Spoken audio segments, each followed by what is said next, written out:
नमस्कार, स्वागत है आप सभी का गणेश एस्ट्रो हेल्प में। मैं हूं आपके साथ डॉक्टर दिलीप और आज हम बात करेंगे शुक्र के गोचर के बारे में।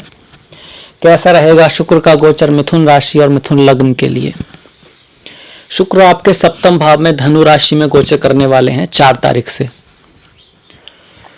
तो सप्तम भाव जो है वो शादी विवाह का है, सोशल जो लाइफ होती है व्यक्ति की उसका है, व्यापार का है, जहाँ हम किसी से मिलते हैं बाहर, बहुत सारे लोगों से जो रिलेशन होते हैं, इस तरह का काम जिसमें बहुत सारी फेम हो, वो भी सप्तम भाव का है। एक तरह से आप कह सकते हैं वर्क से जुड़ा हुआ ये भाव है और साथ में ही रिलेशनशिप से है, चाहे वो आपके पत्नी के साथ हो, पति के साथ हो, प्रेमी प्रेमिका के हों, क्लाइंट्स के साथ हों, आपके बिजनेस में जो रिलेशनशिप होते हैं वो भी लोगों के साथ हो। ये नहीं कि सिर्फ पति पत्नी का ही है। तो ये भाव बड़ा ही विशेष है। माता के सुख का भी यही भाव है और कार्य की सफलता का भी यही भाव है, उसमें आपके शुक्र आए हुए हैं। ये सप्तम भाव है। देखिए प्रथम भाव, द्वितीय, तृतीय, चतुर्थ, पंचम, छठा भाव, सप्तम भाव और 9 जो नंबर लिखा है वो राशि है, धनु राशि है ना, तो धनु 9वीं राशि है काल पुरुष की, इसलिए यहाँ पर 9वीं राशि लिखी है। और तीसरी राशि जो है काल पुरुष की वो है मिथुन, इसीलिए प्रथम भाव में तीसरी राशि है, क्योंकि आपकी तो राशि मिथुन ही है। तो इसमें शुक्र आ रहे हैं। शुक्र क्या है? शुक्र प्रेम को दिखाते हैं, आकर्षण को दिखाते हैं, रिलेशनशिप को दिखाते हैं, एडिक्शन नशे को दिखाते हैं, किसी चीज में डूब जाने को दिखाते हैं। अब जैसे बोलते हैं ना प्यार अंधा होता है, इस तरह से कहावत आती है। इसीलिए मतलब किसी चीज में बहुत ज्यादा घुस जाना, क्या आप नहीं देख पाते इधर उधर क्या है, तो वो शुक्र है। तो नशे में भी आदमी डूब जाता है, प्यार में भी डूब सकता है, समाधि योगा, कोई भी चीज जिसमें आदमी बहुत इन्वॉल्व हो जाए और उससे बाकी चीजें दिखाई ना दें, बहुत ज्यादा एक तरह का अट्रैक्शन, बहुत हैवी अट्रैक्शन जो होता है वो शुक्र है। इसी तरह से वो चीजें जिनमें अट्रैक्शन होता है वो भी शुक्र है। चमकती हुई चीजें, हीरा, डायमंड, फिल्म इंडस्ट्री जहाँ पर चमक धमक है, जो बहुत ही ऐसी आकर्षक बड़ी जो दुनिया है, लड़कियां, औरतें, फीमेल्स, खूबसूरती, और चाहे वो मेल भी हो, बहुत खूबसूरत जो लोग हैं जिनमें बहुत आकर्षण होता है, वो सब शुक्र दिखाता है। इसके साथ साथ सेंस मतलब बात करने की शालीनता, शुक्र जो है वो बहुत शालीनता को भी दिखाते हैं। बात करने का जो तरीका होता है वो बहुत ही ग्रेसफुल जो चीज़ें होती हैं, जिनको हम कह सकते हैं, वो शुक्र से जुड़ी हुई हैं। तो ऐसे में शुक्र का सप्तम में आना आपके लिए पहले देखना होगा कि शुक्र किन भावों के स्वामी हैं। आपके लिए शुक्र एक अच्छे ग्रह हैं, बुध और शुक्र की दोस्ती है, बुध युवराज हैं आपके जो वो हैं, और शुक्र जो है वो उनकी तुलना की गई है कि भाई काफ़ी पसंद हैं बुध और शुक्र, एक दूसरे से बड़ी अच्छी दोस्ती है इनकी।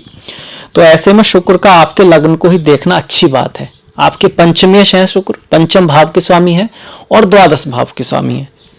ये पंचम भाव है। देखिए प्रथम, द्वितीय, तृतीय, चतुर्थ, पंचम। पंचम भाव में जो तुला राशि है, तुला राशि शुक्र की होती है, और ये द्वादश भाव है जिसमें वृषभ राशि है, वो भी शुक्र की होती है। दोनों का स्वामी सप्तम में आ गया है। तो पंचम भाव है आपका बच्चों का, क्रिएटिविटी का, इंटेलिजेंस का, स्टॉक मार्केट से जो पैसा आता है, शेयर से जो पैसा आता है उसका। तो ऐसे में उसका फन का, प्यार का, लव अफेयर्स का वो आ रहा है शादी के भाव में। तो एक तो लव अफेयर्स के लिए अच्छा समय है, प्यार के लिए अच्छा समय है, मतलब कि आपका संबंध, अगर आपके पति पत्नी जो भी हैं आप रिलेशन में जिनके साथ हैं, आपका स्पाउस, आपका पार्टनर, उससे सुधरेगा, काफ़ी आकर्षण रहेगा एक दूसरे के प्रति। और अब चूंकि पंचमेश है तो बच्चे अगर आपके हैं तो उनका भी बड़ा इंटरफेयर रहेगा, उनका आपकी लाइफ में इंटरफेयर कहिए, या वो काफ़ी हद तक आपको प्रभावित करेंगे। उनके प्रति अगले महीने में काफ़ी आपको या तो डिसीजन लेने होंगे या सोचना होगा, उनका काफ़ी आपसे इंटरेक्शन होगा, बातें होंगी। अगर वो दूर हैं तो उनसे थोड़ा सा क्लोजनेस आपकी बढ़ने वाली है अपने बच्चों के साथ साथ। शेयर मार्केट से, स्टॉक मार्केट से, क्योंकि पंचम भाव भी इसको दिखाता है और शुक्र भी दिखाते हैं, उससे आपको लाभ हो सकता है। अगर आपने कहीं पैसा लगा रखा है स्टॉक्स वगैरह में तो लाभ हो सकता है। अगर आप शुक्र से जुड़े हुए व्यापार में है, काम में है, अब जैसे फैशन से जुड़ा हुआ काम है आपका, मॉडलिंग से जुड़ा हुआ काम है, चित्रकारी से, रंगमंच से, एक्टिंग से, मीडिया से अगर आपका जुड़ा हुआ काम है, इसके अलावा वेडिंग से, शादियों से, किसी तरह फीमेल्स से जुड़ा हुआ कोई काम है, तो उसमें आपको लाभ होगा, धन आएगा, पैसा बनेगा, उन्नति होगी, क्योंकि एक राजयोग बन रहा है, त्रिकोण का स्वामी केंद्र में आ रहा है, तो ये राजयोग हो गया। इसके साथ साथ ही शुक्र 12वें भाव के भी मालिक हैं, और 12वां भाव क्या है? 12वां भाव वास्तव में व्यय भाव कहा गया है इसको, खर्चे का भाव।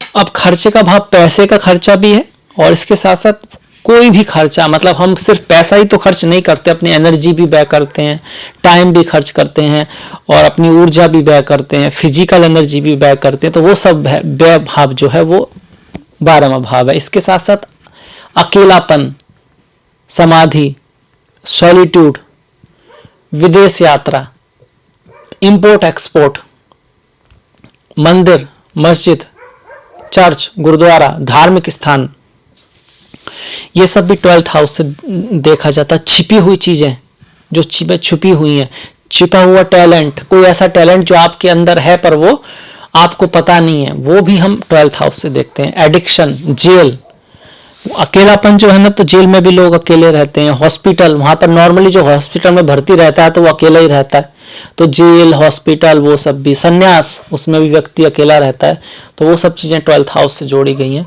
ऐसे में 12वें भाव का मतलब कि 12th हाउस का जो स्वामी है, जो लॉर्ड है, वो सप्तम में आता है, तो इस तरह के व्यक्ति आपके जीवन में आ सकता है जिसका कोई ना कोई रिलेशन फॉरेन लैंड से हो, फॉरेन कल्चर से हो, बाहर से कोई आए आपके जीवन में, दूर से कोई आए, किसी विदेशी से आपका रिलेशन हो सकता है।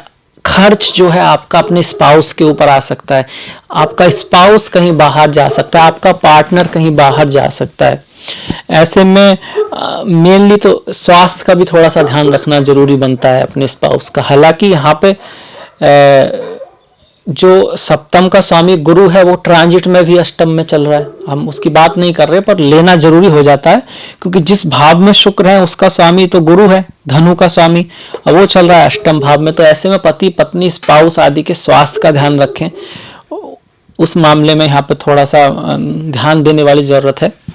12th हाउस का स्वामी जो सप्तम में आया है तो खर्चा आएगा, और कभी कभार मर्यादा का ख्याल रखें। कभी कभार जब शुक्र सप्तम में आते हैं तो कुछ ऐसी चीजें ला सकते हैं लाइफ में जिसके कारण कोई बदनामी या कुछ ऐसा हो, जरूरी नहीं है, क्योंकि डिसाइड तो आपका जन्म कुंडली करेगी, जन्म चार्ट करेगा। भाग्य तो जन्म के समय ही तय हो जाता है, व्यक्ति तो भाग जन्म के समय ही लेके आता है, तो वो जन्म कुंडली में कैसे योग हैं, कैसी दशाएं चल रही हैं, फिलहाल में आपका शुक्र कहाँ पर है, आपकी शुक्र की दशा महादशा है या नहीं है, वो चीज़ों से डिसाइड करेंगे। पर हाँ, यहाँ थोड़ा मर्यादा का पालन करना है, स्त्रियों के साथ, फीमेल्स के साथ बड़े प्यार से, बड़ी डिप्लोमेसी से रहना है, और कोई अगर बात बढ़ती है, कोई छोटा मोटा कुछ ऐसी मिसअंडरस्टैंडिंग होती है तो उसको सॉल्व कर लेना है बिना बात को आगे बढ़ाए हुए। तो ये सब यहाँ पर हमारे शुक्र दिखा रहे हैं। अगर इसका ऑस्पिशियस रिजल्ट हमको बढ़ाना है तो शुक्र किसको दिखाते हैं? माता लक्ष्मी को दिखाते हैं। और इंद्र जो हैं, इंद्र देवता, उनकी अब पूजा नहीं होती, पर इंद्र और उनकी पत्नी सची जो हैं उनसे भी जुड़े हुए हैं। साफ सफाई से शुक्र का बहुत संबंध है, तो घर में साफ सफाई रखें, विचारों में साफ सफाई रखें, ऑर्डर रखें चीज़ों में, औरतों के साथ, महिलाओं के साथ बड़ा ही रेस्पेक्ट के साथ सम्मान रखें उनका, और बहुत ही रेस्पेक्ट के साथ उनको सम्मान दे, ध्यान रखें उनका। इससे शुक्र के अच्छे प्रभाव बढ़ते हैं, अभी नहीं, हमेशा के लिए। छोटी जो बच्चियां हैं उनको शुक्र से बहुत जोड़ा गया है, तो उनको कुछ आप गिफ्ट दे सकते हैं, उनका कुछ जिसी भी तरह की भी हेल्प कर पाएँ वो करा सकते हैं। यही कारण है जब 9 दुर्गे होते हैं तो बच्चों को हम खाना खिलाते हैं, छोटी बच्चियों को, तो माता से तो उनको जोड़ते ही हैं। बच्चियों को फीमेल एनर्जी है, शुक्र से भी, धन से भी, लक्ष्मी से भी जुड़े हुए हैं। इसके साथ साथ माता लक्ष्मी की पूजा, माता लक्ष्मी की पूजा, माता दुर्गा की पूजा भी कुछ लोग शुक्र से जोड़ते हैं, तो वो भी की जा सकती है। यहाँ पे श्री सूक्त का पाठ, ओम श्री महालक्ष्मी नमः, या फिर ओम श्रीम का पाठ। इसी के साथ साथ शुक्र से जुड़ी हुई जो चीजें हैं उनका प्रयोग व दान, जैसे कि नींबू हो गया, खट्टी चीजें हो गई, इलायची हुआ, ये सब शुक्र से जुड़ी हुई चीजें। दही शुक्र से जुड़ा हुआ है, तो इन चीजों का उपयोग व इनका दान। दही से कुछ लोग बाल धोते हैं, स्नान करते हैं, वो भी शुक्र का एक उपाय है। गाय माता जो है उनको भी शुक्र से जोड़ा गया है, तो उनको चारा खिलाना, हरा चारा आप खिला सकते हैं, या कुछ भी अगर चारा आपके पास हरा नहीं है तो आप दूसरा भी खिला सकते हैं, पर गाय के लिए कुछ करना है, क्योंकि गाय में तो फिर कहा गया कि सभी देवताओं का वास है, तो हर चीज़ की रेमेडी के लिए गाय का हम उपयोग कर सकते हैं।